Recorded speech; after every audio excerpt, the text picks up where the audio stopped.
this is JD. Welcome to my channel. Please subscribe and please hit like. It'll help my channel. If you want to reach me at jdwatchservice@gmail.com. That's jdwatchservice@gmail.com. And I do provide repair of vintage pocket watches. So to my subscribers out there, I decided to start going through my collection of pocket watches and just provide very quick reviews of the pocket watches. So what we have here, we have an AWC Waltham pocket watch. This is a size 18 pocket watch, or as they say in the watch world, an 18S. Its serial number is 2888506, so you can look that up, the movement serial number. It was made by Waltham in Waltham, Massachusetts, and is a model 1883. This watch was made somewhere between April of 1886 in September of 1886. So this is a very, very old watch. There were only 1,000 of these run in the run quantity of these watches, which is actually pretty good. But the total production of this model number of 1883 model number was 39,575 of these watches. So these were very popular back then. No doubt at the OK Corral, they probably had this one. So Wider probably was wearing this watch at the OK Corral. So again, this is an 11 jewel watch. The movement configuration is Openface. We'll have a look at that. And it is also a lever set watch. This can't possibly be a railroad grade from 1886 because I don't believe the Bell Standard was around in 1886. So it is a lever set watch though. So someone would have set this lever and given it to somebody to make sure they were keeping accurate time, and might have been a train engineer. It is a full plate. It's got the Church 1885 regulator. It is not adjusted. It is not a railroad grade. This case is rolled gold. So let's have a look at this watch. This is the information on it, but it's beautiful. So it's got some machine engraving on the sides, as you can see. I'll just throw this over slowly. I've already popped the back open a bit to make it easier, but if you can see the machine engraving here is just gorgeous on this watch. It is gold filled, which is a two-sided gold with likely nickel, a mixture of nickel and some other metal in the middle, and it's plated that way, and then they form the watch case that way. So if you can see, that's just beautiful knurling here on the side of this watch. And as you get on the back, it is fully decorated on the back as well. Along the edges, and then there's some patterned knurling on the outside here. And here is where the owner, or if it was gifted, they'd put their initials on the back of this watch. You don't often see these watches with the initials on them. So this watch is a little bit unique in that to take the crown and stem out, you actually have to unscrew this little tiny screw here. Okay, that you'd unscrew it and pull it out. I have cleaned this watch previously. It is a gorgeous watch. So if I open this up here, you'll see that it's got a second hand here that's slightly sunken second hand right there. I can only see one crack on the watch, or there's a couple up front actually. So there's a crack up here, and there's a crack on the enamel dial. I think it's right down there somewhere. Yeah, it's right down there, right there. So it's got a nice second hand and a sunken dial. It's in really good condition for a watch of this age, right? So there you can see the lever set mechanism here, and that's and all you do to set that lever is pull that, or set the watch, is pull the lever set mechanism out like this, and then you take the crown and turn the crown. So let's see if I can actually do this. Get my thumbs in here like this, and then grab that lever set mechanism and pull on it.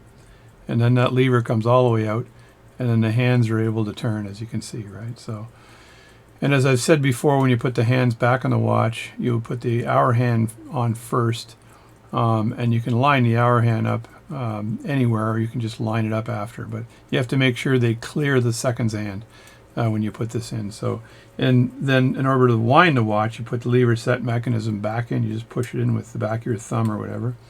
This one is an old mechanism. It actually snapped the minute hand forward just a bit when I did that. I did repair this mechanism, and as you can see, there's a case hinge right here, and this hinge would typically have a steel peg that goes all the way through. Sometimes they ride out the sides This one here seems to be pretty, I think, equal on each side. And when you're repairing the watch, you would oil the oil right here and here, just to give the watch a little bit of lubrication and less friction. So it's a beautiful watch. I love these watches where the case actually opens in the front. It's lever set. It's not a screw case. It is a hinged open case front. And then the lever, as I said, it's a lever here to set the time, and you push it forward. So the decoration on this is beautiful. So you actually just push the watch together like this, and that just sets the case in place like that. And there you can see the hinges on the back, and they're also gold hinges. And this is in very good condition. It's very, very little wear on the gold, if any, because as you look in the back of the watch, right there, you can still see the knurling on the back, like the pattern that was put on the watch in the back. So it's a little bit worn out, but not a lot. So it's pretty mint, I'd say. Now let's open this up and see what the movement looks like. So there's the dust cover. I'm going to, just before we look at the movement, I'm just going to look at the case here, and there's a number on the case, and it says B&B on there, and 16288. So and this is also a gold-filled case. There we go. I don't know if I see any markings from the watchmakers. Usually when a watchmaker repairs a watch, they'll put a marking on the inside of the watch, and somewhere along the side, usually in the back case or the case back, and it'll be a catalog number. It won't be a date. It won't be the date the watch was repaired. It'll usually be their repair catalog number on that watch. Now let's just open this part of the watch here and see if I can open the dust cover here. The watch, as you can see, is working nicely. I've repaired this, and it runs extremely well. I can actually see one watchmaker's mark on the bottom near the hinge. So if you look at that closely, you can see that mark. Let me just see if I can zoom in on that. And yeah, there it is. There's the mark. So it says 15468. There might be an initial before that, but 15468. So that is a catalog number of the watchmaker who is repairing that, or probably cleaning the watch. But this watch is from 1886, so I suspect it looks like it only had one cleaning, which is pretty amazing, because based on its age, I can't find any other markings on this watch. So it's one cleaning. One watchmaker took this watch and cleaned it. So it says W-M-E-L-L-E-R-Y,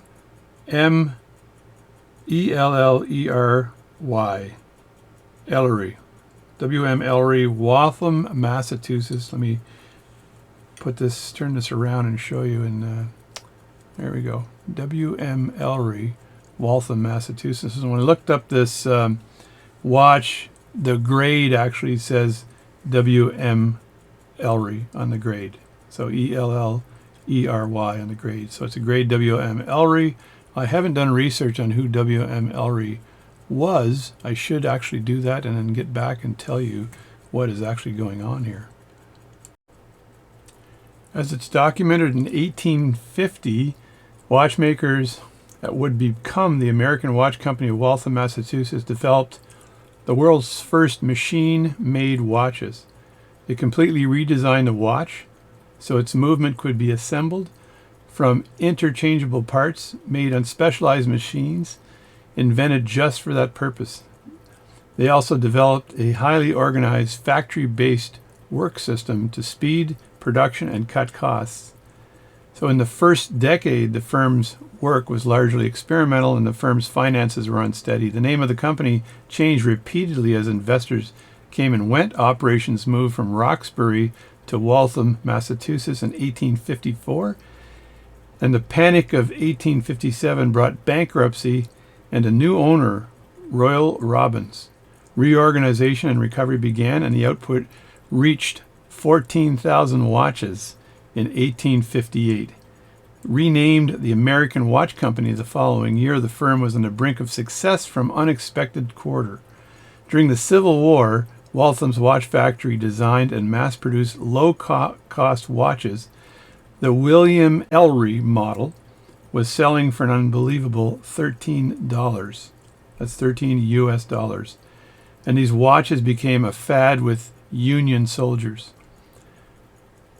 Just as peddlers had aroused the desire for inexpensive clocks, roving merchants sold thousands of cheap watches to eager customers in wartime encampments. By 1865, the year the war ended, William Ellery movements represented almost 45% of the Waltham's watch unit sales. So these watches went by the Ellery name and were used through the Civil War. Very, very interesting. But the Civil War had ended when this model was actually available, because this model again was 1886. So it was past or beyond the Civil War, but these were not considered to be high-end watches, even though it is 11 jewels and slightly jewels, not jeweled. And I can see that the fourth, third, and second pivots are sticking through jewels, so these are jeweled plates. But the palette is not jeweled, as I can see. So the palette fork is not jeweled. So anyway, very beautiful watch. A little bit of history there. And as you can see, this watch is running in mint condition. This case is likely a 14 karat rolled gold case, even though I can't find any markings to tell me that. It just has that appearance of being that case, that type of case. So, and I believe this case would have been for this watch. So there would be a match there. And again, when closing the case, you just hold firmly on both sides of the dust cover and just push down like that, and it'll snap the dust cover closed. And then you take the case back and snap that down. So there it is, the W.M. Ellery size 18 Waltham full plate pocket watch. Just gorgeous. It's got Arabic numbers on the side, as well as Roman numerals on the side. That was usually typical of railroad grade watches, as they would have the count down to 24. But this was also in the Civil War, so military would count to 24 hours as well. So I was in the Armored Corps as a tank commander, and in the Armored Corps we had a 24-hour timing. So we'd set our watches, and it would be 1700 hours or 5 o'clock. We wouldn't say 5 p.m. So that's likely why this has those numbers from up to 24, 12 o'clock high. So very beautiful watch. I'm going to continue making these videos and pull out a different watch each time, do a little slight bit of research on it, and show you what this watch is. This one gives me a little bit of the chills as I've realized that this thing was built just after the Civil War, and this watch was actually made in 1886. So likely owned by a soldier at one time, but I now have it, and it runs perfectly, and it will likely outlive me. So again, I'm JD. Thanks for watching my channel. I do provide pocket watch servicing, so you can get a hold of me at jdwatchservice@gmail.com. And please like my videos and subscribe to my channel and pass them along.